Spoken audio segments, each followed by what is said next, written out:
Whenever a Resident Evil game comes out, you never know what you're going to get. The series has some of the best games ever made, but it also has a lot of horrible games at the same time. So, of course, I was looking forward to Resident Evil 6, but I couldn't really say whether or not it would be good. The first trailer was great, but the E3 footage... Before looking at the game, I'm going to quickly recap my experience with the series. The originals, I didn't really have the interest to play them. The GameCube remake, it looked great, but I was too much of a girl to get it if I'm being honest. Resident Evil 4 on the Wii, one of the best games of all time. It was amazing. And Resident Evil 5 was a great co-op game, but a pretty average single player one. Right, let's just get straight into Resident Evil 6. After pressing A a stupid amount of times, the game starts off with a tutorial. It involves Leon from Resident Evil 2 and 4 saving some random woman in a something has definitely gone down city. This tutorial is horrible and one of the most unnecessary parts of a game I've ever seen. Why does this game need a tutorial? The actual game starts out at a pretty slow pace. Why not teach the player about the game there rather than have this out of place tutorial?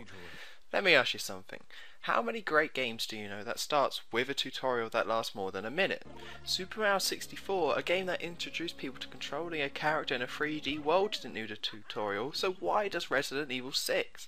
The worst part is that as a tutorial it falls flat on its face. You learn nothing here that you can figure out for yourself very easily. The game's an 18 for God's sake. What 18-year-old can figure out that you can revive your partner if they're hurt?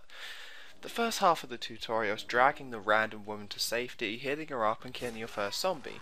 You then have to make your way through a street to a helicopter, but you can't move beyond this small area here, as zombies come from all directions. You then learn that close combat isn't natural at all in this game. Oh, I guess you do learn something in this tutorial then. After the game kindly lets you leave, then pretty much the rest of the tutorial is just quick time events. I hope you love quick time events as this game features them a lot.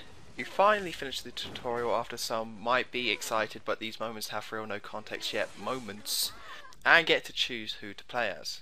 This game actually features 3 separate campaigns, one for Leon, one for Chris and one for Jake, whoever he is. So you pick Leon's as it's at the top and start the real game. It starts out with Leon pointing a gun at the zombie president. It's a pretty cool moment, but you don't really care as it doesn't really have any real effect on the plot and you don't really know much about what's going on at the moment, so you move on. You then, with the random woman, explore what I would assume is the White House, but I don't really know, maybe it's just some big fancy mansion, I don't know, who cares. This whole section is also just bad. The game constantly changes what speed you can run at, so sometimes you'll have to painfully walk across the room, and sometimes you can just run about this place like an idiot. I think they were trying to make this a tense beginning, but it doesn't work due to the controls and camera.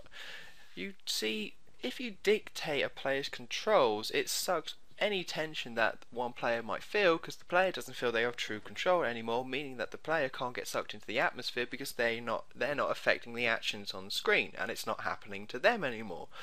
The story doesn't even get explained here. There's some side story about saving some guy's daughter, but who really cares about that? They actually feature a really good setup for a scare. When everybody is in the lift, the lights go out and she turns into a zombie. If I was actually playing the game the whole time, I didn't have to annoyingly follow them and wait behind them before this point, this actually would have been scary. But no, instead it's just some standard zombie stuff. I don't normally like to go through a game's beginning step by step like that, but this game falls flat so badly at the beginning that I felt like I had to.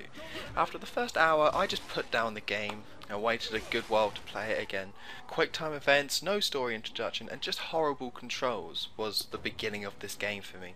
The control scheme is the same as Resident Evil 4 and 5, but with some changes. One of the biggest being the running. Once the game stops changing your speed whenever it feels like, you'll notice that the walking is now running and the running is now sprinting.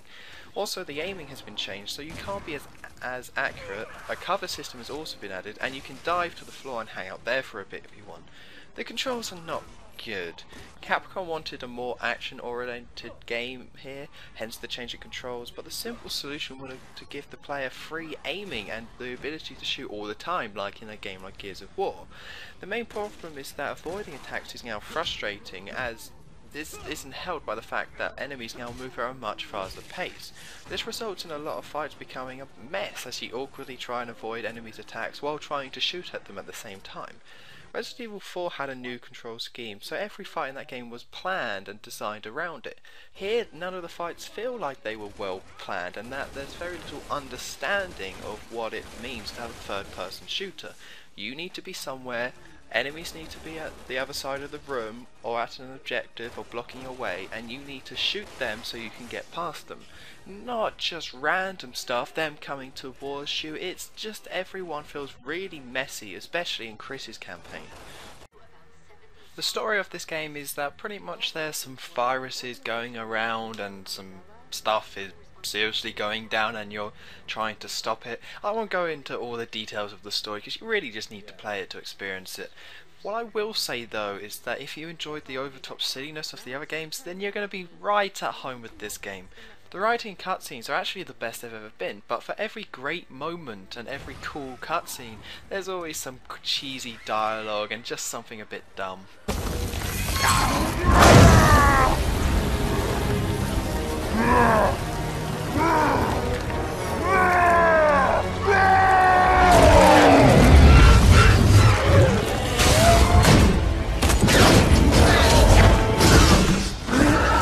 The story is actually split into 3 different campaigns, which is unique as I mentioned earlier. It's actually pretty cool having these 3 separate stories that take place at the same time but are still their own unique thing. Each character pretty much plays the same, but there are subtle differences. The main one being that the infantry screens are actually different, which is kind of a nice touch. At certain points you'll even see the other characters and help them out in each story.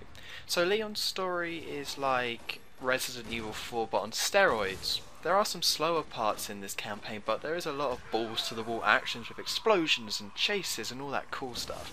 Chris's campaign is pretty much Gears of War.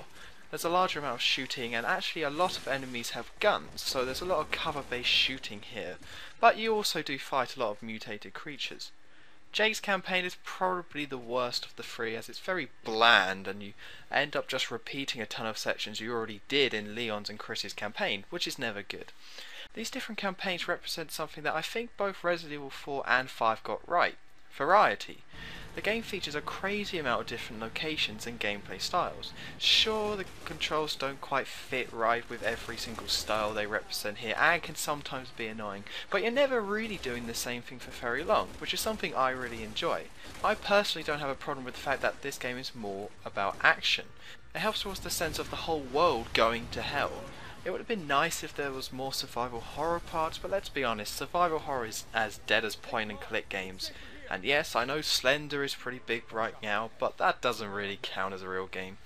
I would have liked it though if there was one large campaign where you change characters throughout, like in Sonic Adventure 2, but instead they're separate but connected, like in Sonic Adventure 1. Hard games to compare to Resident Evil 6, but whatever, let's just move on. The infantry system is something that Capcom feels like they just need to mess with, even though they got it just right in Resident Evil 4. It's been tweaked from Resident Evil 5 to try and make it more streamlined, as you can now change weapons using the D-pad and you can also equip healing items to RB. A great couple of tweaks, I have to say. What isn't great is that you have limited infantry space.